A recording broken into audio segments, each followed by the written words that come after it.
نحمد ونصلی علی رسول الکریم بعد اعوذ باللہ من الشیطان الرجیم بسم اللہ الرحمن الرحیم وقالوا اذا كنا عظاما ورفاتا ائنا لمبعوثون خلقا جديدا قل كونوا حجارة او حديدا او خلقا مما يكبر في صدوركم فسيقولون من يعيدنا قل الذي فطركم اول مرة فسينغضون إليك رؤوسهم ويقولون متى هو قل عسى أن يكون قريبا يوم يدعوكم فتستجيبون بحمده وتظنون إن لبثتم إلا قليلا وقل لعبادي يقولوا التي هي أحسن إن الشيطان ينزغ بينهم إن الشيطان كان للإنسان عدوا مبينا ربكم عالم بكم إن يشاء يرحمكم أو إن يشاء يعذبكم وما أرسلناك عليهم وكيلا وربك عالم بمن في السماوات والأرض ولقد فضلنا بعض النبيين على بعض وآتينا داؤد زبورا۔ ابھی آپ نے سورہ بنی اسرائیل کی آیت 49 سے 55 کی تلاوت سماعت فرمائی۔ ان آیتوں کا ترجمہ اور تفسیر اس طرح ہے: وقالوا اذا كنا عظاما ورفاتا ائنا لمبعوثون خلقا جديدا، آیت 49۔ قل كونوا حجارة او حديدا، آیت 50۔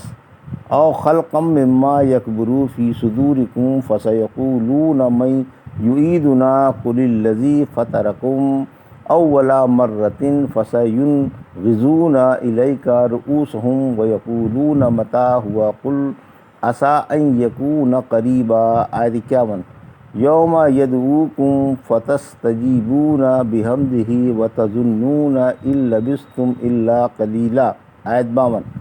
ترجمہ: انہوں نے کہا جب ہم مر کر ہڈیاں اور چورا بن جائیں گے تو کیا ہم از سر نو زندہ کر دیے جائیں گے؟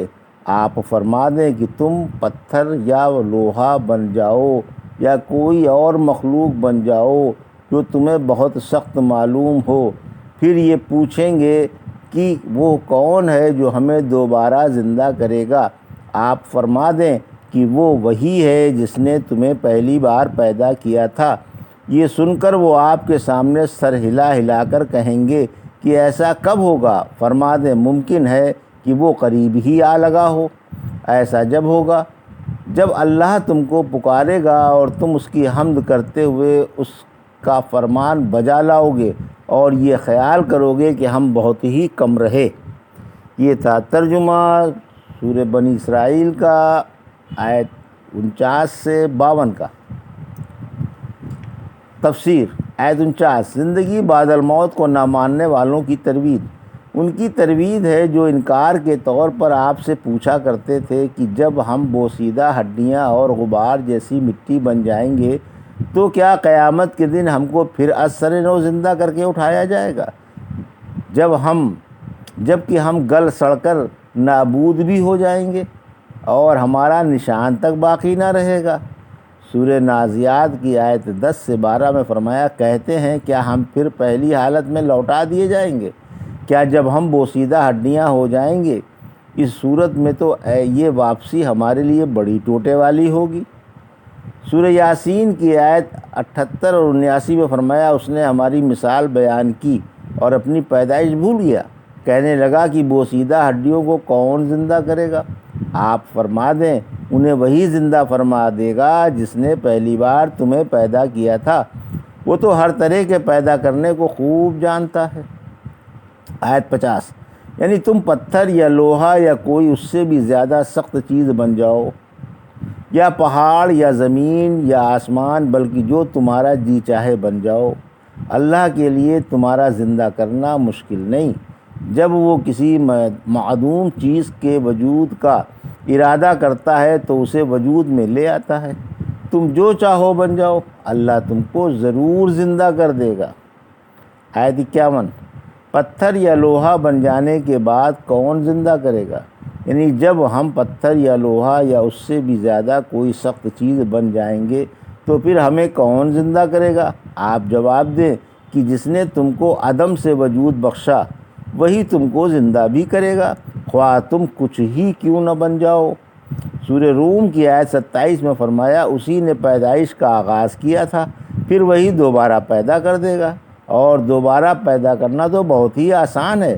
پھر فرمایا کہ وہ اپنا سر ہلا ہلا کر کہیں گے کہ ایسا کب ہوگا، یعنی بطور مذاق کے سر ہلا ہلا کر پوچھیں گے کہ ایسا کب ہوگا۔ ہماری عقل میں تو یہ بات آتی نہیں۔ قرآن میں کئی جگہ آیا ہے کہ کافر کہتے ہیں کہ یہ وعدہ کب ہوگا، اگر تم سچے ہو تو اس وقت بتاؤ۔ سورہ شورا کی آیت 18 میں فرمایا قیامت پر ایمان نہ لانے والے اس کی جلدی مچا رہے ہیں۔ پھر فرمایا کہ آپ فرما دیں کہ عجب نہیں کہ وہ قریب ہی آ پہنچی ہو، لہٰذا ڈر جاؤ، جو آنے والی چیز ہے اسے قریب ہی سمجھو، وہ ایک نہ ایک دن ضرور آ جائے گی۔ آیت 52، رب کی آواز سنتے ہی اٹھ کھڑے ہوں گے جس دن تمہارا رب تم کو آواز دے کر بلائے گا۔ سورہ روم کی آیت 25 میں فرمایا پھر جب وہ تم کو پکار کر زمین سے بلائے گا تو تم دفعتاً نکل پڑو گے، جب آواز پڑے گی تو قبروں سے نکلے بغیر چارہ نہ ہوگا، نہ کوئی رب کی مخالفت کر سکتا ہے اور نہ کوئی رب کا حکم ٹال سکتا ہے۔ سورہ قمر کی آیت 50 میں فرمایا ہمارا حکم تو یکبارگی آنکھوں کے جھپکنے کی طرح ہو جائے گا، قبروں سے اٹھ کر دنیاوی زندگی کچھ بھی معلوم نہیں ہوگی۔ پھر فرمایا جس دن تم قبروں سے اٹھو گے تو خیال کرو گے کہ دنیا میں تھوڑی سی دیر ہی ٹھہرے۔ سورہ نازعات کی آیت 46 میں فرمایا جس دن یہ اسے دیکھیں گے تو ایسا معلوم ہوگا گویا دنیا میں صرف ایک دن کے آخری یا اول حصے میں ٹھہرے۔ سورہ طٰہٰ کی آیت 103-104 میں فرمایا جس دن سور پھونکا جائے گا اس دن ہم مجرموں کو نیلی آنکھوں والے بنا کر جمع کریں گے، یہ آپس میں چپکے کہہ رہے ہوں گے کہ تم صرف 10 دن رہے ہوگے، ہمیں وہ مدت خوب معلوم ہے جس کے بارے میں وہ کہہ رہے ہیں۔ اتنے میں ان میں سے زیادہ صحیح رائے والا کہے گا تم صرف ایک دن رہے۔ سورہ روم کی آیت 55 میں فرمایا جس دن قیامت آئے گی تو مجرم قسمیں کھا کر کہیں گے کہ وہ صرف ایک گھڑی رہے، یہ اسی طرح الٹے چلا کرتے تھے۔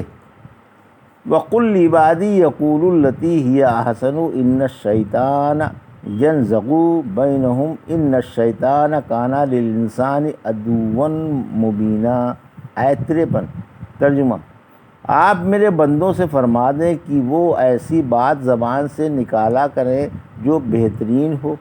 دیکھو شیطان لوگوں میں بگاڑ ڈلوا دیتا ہے، واقعی شیطان انسان کا صریح دشمن ہے۔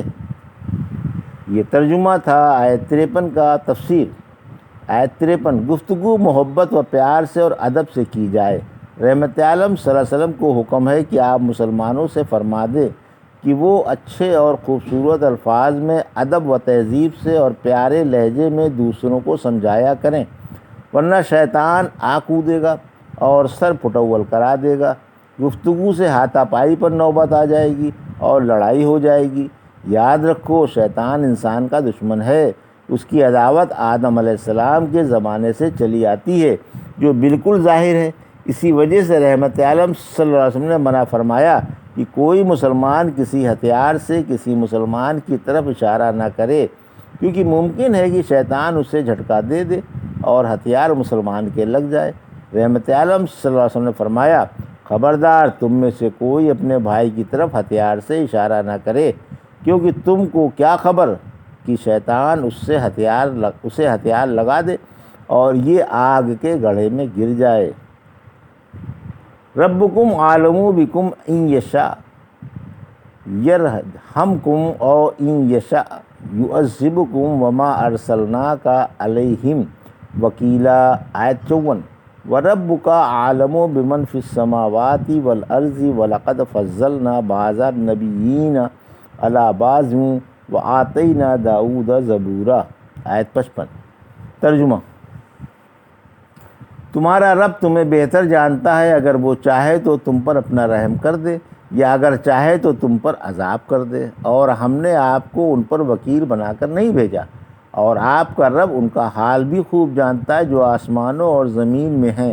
بلا شبہ ہم نے بعض نبی کو بعض پر فضیلت دی اور ہم نے داؤد کو زبور دی۔ یہ ترجمہ تھا آیت 54-55 کا۔ تفسیر: آیت 54: پیغمبر کا کام صرف پہنچا دینا ہے، منوانا نہیں۔ یعنی رب کو خوب معلوم ہے کہ تم میں سے کون ہدایت کا مستحق ہے اور کون نہیں۔ اگر وہ چاہے تو تم پر اپنا رحم فرمائے اور تم کو اپنی فرما برداری کی اور گناہوں سے توبہ کی توفیق عنایت فرما دے، یا اگر وہ چاہے تو تم کو توفیق توبہ عطا نہ فرمائے اور تم کو سزا دے دے۔ اے رحمت عالم صلی اللہ علیہ وسلم، ہم نے آپ کو لوگوں کا ذمہ دار بنا کر مبعوث نہیں فرمایا، ہم نے تو آپ کو صرف جھنجھوڑ کر جگہ دینے والا بنا کر بھیجا ہے۔ اب جو آپ کی اطاعت کرے گا وہ جنتی ہے، ورنہ جہنمی۔ اللہ کو مطیع و غیر مطیع کے مراتب خوب معلوم ہے۔ آیت 55: یعنی آپ کا رب آسمان و زمین والوں کے فرما برداری و نافرمانی میں مرتبوں کو خوب جانتا ہے۔ انبیاء میں بعض کو بعض پر برتری ہے۔ پھر فرمایا کہ ہم نے بعض نبیوں کو بعض پر فضیلت عطا فرمائی ہے۔ چنانچہ فرمایا سورہ بقرہ کی آیت 253 میں، یہ وہ رسول ہیں جن کے بعض کو ہم نے بعض پر فضیلت دی، ان میں سے بعض وہ ہیں جنہوں نے اللہ سے کلام کیا اور اللہ نے بعض کے درجے بلند فرمائے۔